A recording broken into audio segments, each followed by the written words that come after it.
दर्शकबिन यति बेला धेरै नै प्रयास गर्नुभएको छ। नेपाली सेना, यसै गरी सशस्त्र प्रहरी, नेपाल प्रहरी लगायतका सुरक्षा निकायहरू यहाँ एकदम लागिरहनु भएको छ। उहाँलाई एकदमै धन्यवादै व्यक्त गर्नुपर्ने हुन्छ।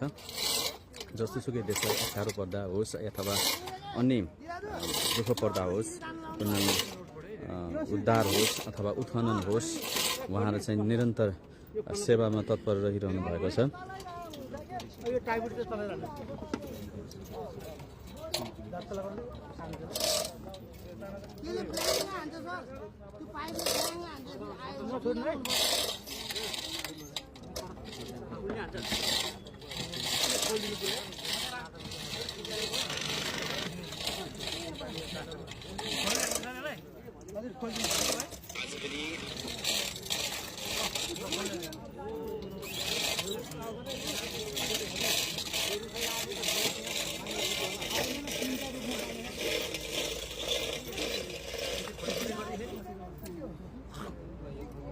यो पुरै खोलिदिनु भयो ठुलो पुरै खोलिदिनु